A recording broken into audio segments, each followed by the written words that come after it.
आजको यो भिडियोमा चाहिँ नि हामी एउटा यस्तो डिपार्टमेन्टको बारेमा कुरा गर्दैछौँ जुन डिपार्टमेन्ट चाहिँ हरेक बिजनेसको लागि हैन एज अ ब्याकबोनकै रूपमा हुन्छ कि चाहे त्यो हस्पिटालिटी इन्डस्ट्री होस्, चाहे त्यो बैंक होस्, चाहे कुनै तपाईँको आफ्नो पर्सनल बिजनेस होस् है।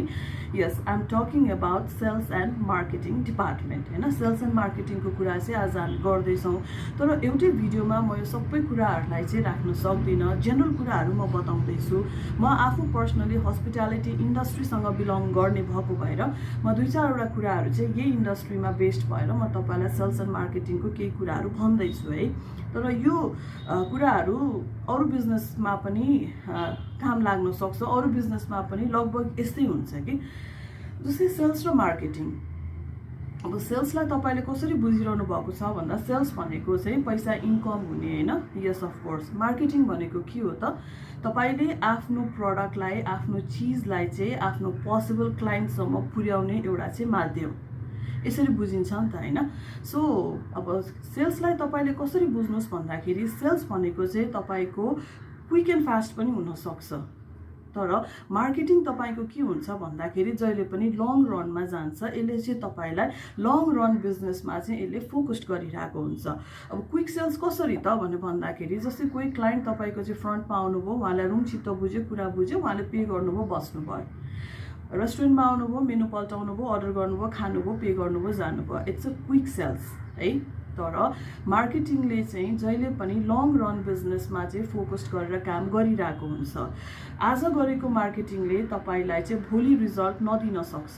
यसले तपाईँलाई 6 महिना, वर्ष दिन, अर्को वर्ष तपाईँको चाहिँ के हुनसक्छ भन्दाखेरि यसको चाहिँ रिजल्ट आउन सक्छ। मार्केटिङको काम के हो भन्दा तपाईँको आफ्नो प्रडक्टलाई हेरेर त्यसको चाहिँ पोसिबल क्लाइन्टसम्म त्यसलाई चाहिँ प्रमोट गर्ने काम चाहिँ केले गर्छ भन्दाखेरि मार्केटिङले गर्छ। र मार्केटिङ तपाईँको एकदमै वाइड टपिक हो हैन। तर अब एकदम सर्टकटमा भन्दाखेरि चाहिँ 4 P's अफ मार्केटिङ भन्छौँ हामीले, जसमा तपाईँको प्रडक्ट, तपाईँको प्राइस, तपाईँको प्लेस र तपाईँको के हुन्छ भन्दाखेरि प्रमोसन। र प्रमोसनको कुरा आउँदाखेरि चाहिँ जति पनि ब्रान्डिङ एन्ड प्रमोसन्सको चिजहरू छ, जति पनि प्याकेजेसहरू तपाईँले बनाउनुहुन्छ, जति पनि नयाँ नयाँ तपाईँले चाहिँ भनौँ न यो अब हामीले बनाइरहेको हुन्छौँ त, प्याकेजेसहरू हुन्छ, नयाँ नयाँ कुराहरू हुन्छ हैन। जसलाई चाहिँ हामीले मार्केटिङको वर्डमा के भन्छौँ भन्दाखेरि युएसपी भनेर भन्छौँ कि यो सर्टकट वर्ड हो हैन। युएसपी को अर्थ भनेको चाहिँ युनिक सेलिङ पोइन्ट भन्छौँ। र तपाईँले आफ्नो एउटा युनिक सेलिङ पोइन्ट लिएर तपाईँ मार्केटमा जानै पर्छ। इट्स टु कम्पिटेटिभ हैन। मेरो होटलमा क्लाइन्ट किन आउने त? मसँग केही युएसपी त हुनु पर्यो, वाइ र मेरो यस्तो छ भनेर भन्नु पर्यो हैन। सो त्यसले गर्दाखेरि चाहिँ सेल्स एन्ड मार्केटिङ गर्ने मान्छेको चाहिँ एउटा फोकस चाहिँ केमा हुन्छ भन्दाखेरि युएसपीमा पनि हुन्छ। र मार्केटिङले तपाईँलाई लङ रन बिजनेसमा हेल्प गरिरहेको हुन्छ भने सेल्स चाहिँ तपाईँको क्विक एन्ड फास्ट पनि हुनसक्छ। तर ओभरअलमा हेर्दाखेरि चाहिँ कुनै पनि बिजनेसको चाहिँ होल इन्कम जेनेरेट चाहिँ कहाँबाट हुन्छ भन्दाखेरि सेल्स एन्ड मार्केटिङ। र सँगसँगै यो डिपार्टमेन्टलाई पुसअप केले गरिरहेको हुन्छ? अरू डिपार्टमेन्टहरूले। अब सेल्स एन्ड मार्केटिङबाट त तपाईँले गरेर क्लाइन्ट आउनुभयो, तर फ्रन्टले तपाईँको राम्रो सर्भिस दिएन, रुम तपाईँको राम्रो भएन, खाना मिठो भएन हैन। यो चिजहरूले पनि इक्वली त्यसमा के गर्छ भन्दाखेरि प्रभाव पारिरहेको हुन्छ। त्यही भएर यो सबै चिज चाहिँ तपाईँको के हुनु पर्यो भन्दा एकअर्कासँग चाहिँ तपाईँको बन्डिङ हुनु पर्यो कि यिनीहरूको एउटा राम्रो बन्डिङ भएर चाहिँ काम हुन्छ।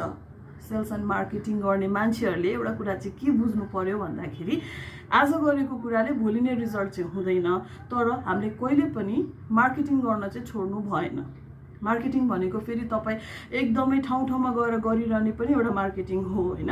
तपाईँ घुमेर मान्छेलाई, क्लाइन्टलाई भेटेर गरिरहने पनि तपाईँको मार्केटिङ हो। डिजिटल पनि तपाईँको मार्केटिङ हो हैन। तपाईँले फोनबाट तपाईँले गर्ने पनि तपाईँको मार्केटिङ हो। भने मार्केटिङको धेरै पार्ट्सहरू छ। अब तपाईँले कसरी आफ्नो प्रडक्टको मार्केटिङ गर्नुहुन्छ, तपाईँले धेरै चिजहरू अप्लाई गरिसके पछाडि फाइनली तपाईँलाई के थाहा हुन्छ भन्दा मेरो प्रडक्टको चाहिँ एउटा कोर मार्केटिङ स्टाइल चाहिँ यो हुनसक्छ है भनेर तपाईँले त्यहाँ पनि बुझ्नुहुन्छ। र युनिक सेलिङ पोइन्टमा चाहिँ के हुन्छ, सधैँ निकालेको प्याकेजेसहरू तपाईँको एकदमै सक्सेसफुल हुन्छ भन्ने पनि छैन हैन। युनिक सेलिङ पोइन्ट्सहरू मलाई पो लाग्छ मेरो यो युनिक सेलिङ पोइन्ट्स हो, तर जब म मार्केटमा जान्छु मभन्दा पनि राम्रो युएसपी लिएर अरू कोही आउनु भएको हुनसक्छ नि त। त्यही भएर ट्राई गरिरहनु पर्यो एउटा चिज फेल भयो भने ओहो मेरो त यो चिज फेल भयो भन्नुभन्दा पनि नाउ म अब यसमा अर्को एउटा कुरा यसमा एड गर्छु म नयाँ प्याकेज बनाउँछु म नयाँ स्ट्राटेजिज बनाउँछु म यो गर्छु म त्यो गर्छु भनेर तपाईँ लागि परि गर्नुभयो भने चाहिँ एउटा यस्तो टाइम तपाईँलाई आउँछ तपाईँले थाहा पाउनुहुन्छ कि मेरो प्रडक्टको लागि चाहिँ यो चाहिँ एउटा चाहिँ युएसपी हो हैन सो सेल्स एन्ड मार्केटिङको बारेमा कुरा गर्दाखेरि there are lots of things है अब एउटै भिडियोमा त म गर्न सक्दिनँ तर sales and marketing it's a very hard thing it's a very हुन्छ नि एकदम गाह्रो काम पनि हो इट्स भेरी कम्पिटेटिभ अहिले मार्केट हैन त्यही भएर एउटा मार्केटमा आफ्नो चाहिँ पोसिबल क्लाइन्ट खोज्नु र त्यो क्लाइन्टसम्म आफ्नो कुरा पुर्याउनु उसलाई कन्भिन्स्ड गरेर बिजनेस लिएर आउनु भनेको चाहिँ यो सेल्स एन्ड मार्केटिङ डिपार्टमेन्टको काम हैन र उहाँहरूलाई हामी जहिले पनि के हुनुपर्छ भन्दाखेरि हामी थ्याङ्कफुल हुनुपर्छ ओभरअल ग्रोथमा ओभरअल सेल्समा हैन सेल्स एन्ड मार्केटिङको चाहिँ एकदमै धेरै रोल हुन्छ र सँगसँगै अरू डिपार्टमेन्टहरूले पनि ह्यान्ड इन ह्यान्ड त्यसमा सपोर्ट गरिरहेको हुन्छ यो होइन कि अरू डिपार्टमेन्टको चाहिँ केही छैन सेल्स एन्ड मार्केटिङ एकदम मेजर हो it's not like that everyone is equally important र के गर्नु पर्यो भन्दाखेरि सबैले मिलेर काम गर्यो भने के हुन्छ रिजल्ट एकदमै राम्रो आउँछ भिडियो अलिकति लामो भएको छ हैन सो अरू कुरा म नेक्स्ट भिडियोमा गर्छु हैन सेल्स एन्ड मार्केटिङको अरू चिजहरू तपाईँहरूलाई चाहिँ बुझ्न मन छ भने मलाई तपाईँहरूले चाहिँ मेसेज गर्न सक्नुहुन्छ so this much for today love you all bye by